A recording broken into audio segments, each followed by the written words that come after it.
Bonjour, donc une première vidéo sur les lentilles convergentes. Le but est de définir la lentille convergente et de voir comment on peut modéliser les lentilles convergentes. Alors, qu'est-ce qu'une lentille? Alors, une lentille, ça ressemble à ceci, à un verre de lunettes par exemple. Donc, c'est un milieu qui est transparent et qui a deux faces non parallèles entre elles. Donc, voilà par exemple différentes formes de lentilles possibles. Alors quand je place sur le trajet d'un faisceau de lumière une lentille, je vois que le faisceau de lumière est dévié après le passage de la lentille. Donc ici, par exemple, le faisceau de lumière, les rayons lumineux se regroupent ici en un point, convergent en un point. Alors c'est le cas avec cette forme-là de lentille, donc celle-ci, ou alors avec cette forme-là de lentille, que je la place dans un sens ou dans un autre. Autre cas par exemple, avec une forme de lentille telle que celle-ci, donc par exemple celle-ci-là, je vois que le faisceau de lumière est toujours dévié, mais cette fois-ci s'écarte. Les rayons lumineux s'écartent les uns des autres après le passage de la lentille. Donc c'est le cas avec cette forme-là, ou alors avec cette forme-là, donc celle-ci, dans un sens ou dans un autre. Donc voilà, donc suite au passage de la lentille, les rayons lumineux sont déviés. Une vitre qui a ses deux faces parallèles ne représente pas une lentille. Donc pour les lentilles des formes ici décrites, ou celles-ci, donc des lentilles de forme plutôt bombée, donc on voit ici qu'il y a une face qui est beaucoup plus bombée que celle-ci qui est un peu moins incurvée. D'accord? Donc dans ce genre de lentilles, on a ce genre de déviation-là. Donc on dit que les rayons lumineux convergent au point qui est ici.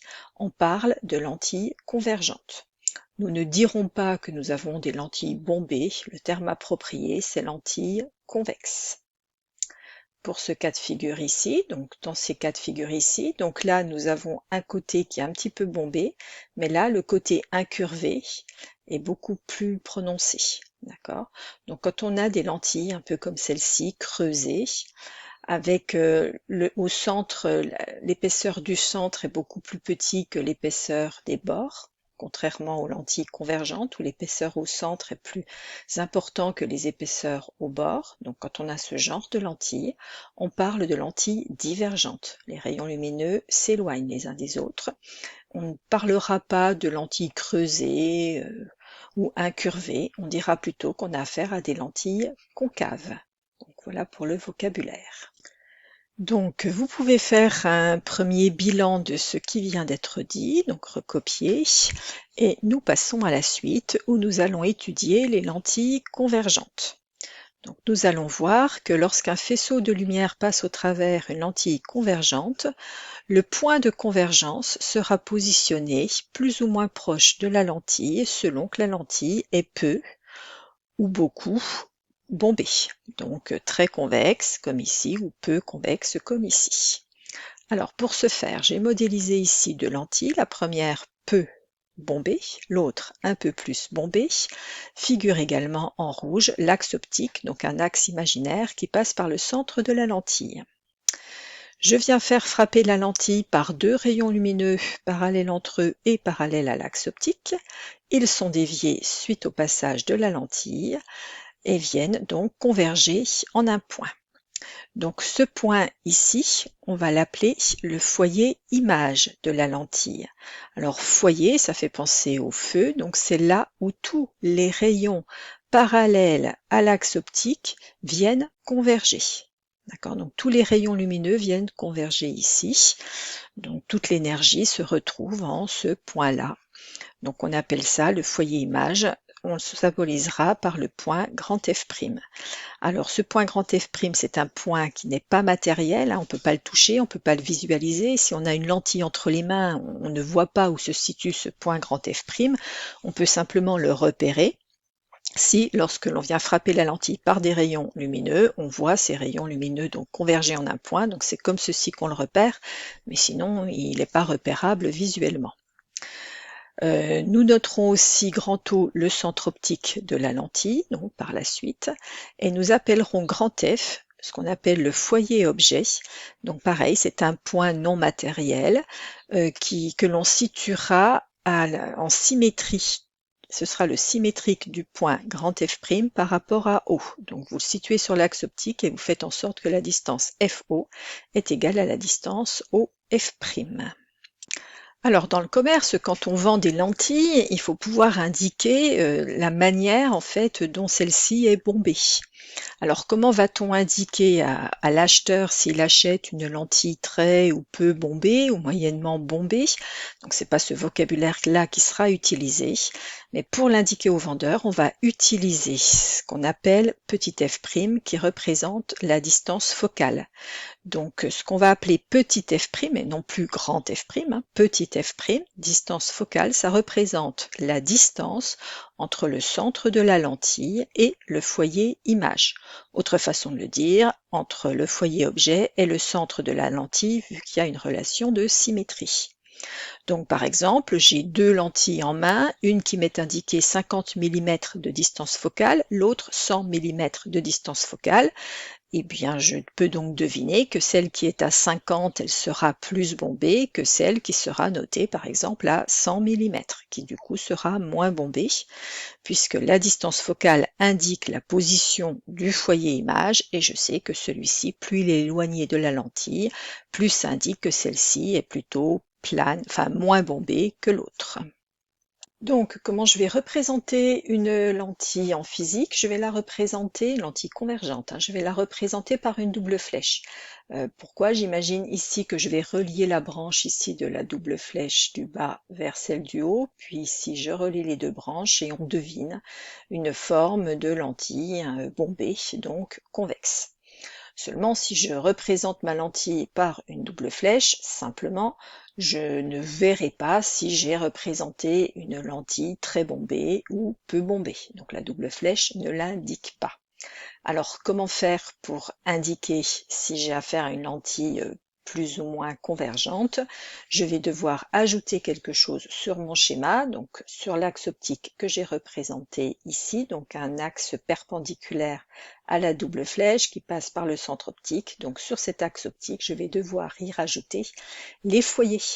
Les deux foyers de la lentille. Si je représente ces deux foyers plutôt éloignés du centre de la lentille, je vais donc deviner que j'ai affaire à une lentille un peu moins convergente que si je représente les foyers proches du centre optique.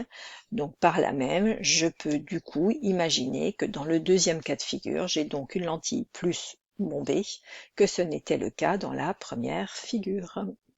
Alors, donc bien avoir en tête, pour représenter une lentille convergente, on représente une double flèche, on représente l'axe optique, le centre optique et la position des deux foyers. Plus ceux-ci seront éloignés du centre optique, plus cela signifiera que vous avez une lentille peu convergente. S'ils sont rapprochés du centre optique, la lentille est d'autant plus convergente. Pour faire ce genre de schéma, souvent on vous donne une échelle horizontale afin de placer les foyers correctement.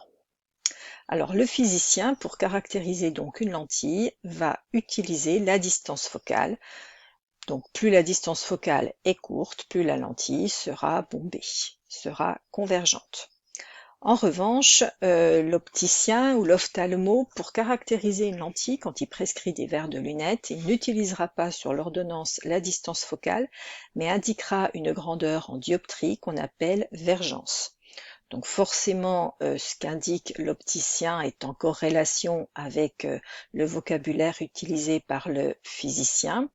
La relation, c'est celle-ci. La vergence en dioptrie donnée par l'ophtalmo représente une grandeur qui est l'inverse de la distance focale, donc grandeur utilisée par le physicien.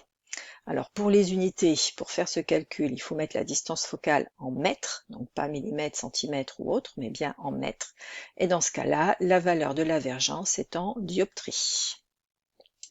Ainsi, vergence et distance focale, ce sont ces deux manières d'indiquer si on a affaire à une lentille convergente, très convergente ou peu convergente. Plus la distance focale est grande, plus la vergence, donc la grandeur donnée par l'opticien, l'ophtalmo, sera petite. Mais elles sont en relation l'une l'autre. Alors pour voir si vous avez compris, vous complétez ce petit texte avec du vocabulaire pioché dans la liste qui est ici. Tout n'est pas forcément utile. Donc faites pause, vous réfléchissez, je vous donne la réponse. Alors, plus une lentille est bombée, autrement dit convexe. Qu'est-ce que l'on sait? On peut commencer par dire que plus f' se rapproche du centre optique. Donc ça, c'est ce qu'on a vu. Et si f' est proche du centre optique, ça veut dire que la distance focale sera donc petite. Ok. On a vu que si la distance focale était petite, puisque la vergence c'est l'inverse de la distance focale, ça veut dire que plus la vergence sera grande. Et si la vergence est grande, ça revient à dire qu'on a une lentille qui est très convergente. Donc plus une lentille est bombée, plus elle est convergente. Une autre manière de le dire, plus sa vergence est grande. On peut encore dire que plus f' sera alors proche du centre optique. On peut aussi dire que plus la distance focale est petite. Donc tout est lié, il faut essayer de comprendre un peu le lien entre tout ceci. Alors voilà le bilan de la deuxième partie de la vidéo. Vous pouvez faire pause et recopier. Donc cette vidéo est terminée. Pour un dernier petit rappel toutefois, pour bien assimiler et mémoriser sur le long terme, pour que ce qui est compris devienne un acquis, il est nécessaire de voir, revoir, faire et refaire. À très bientôt.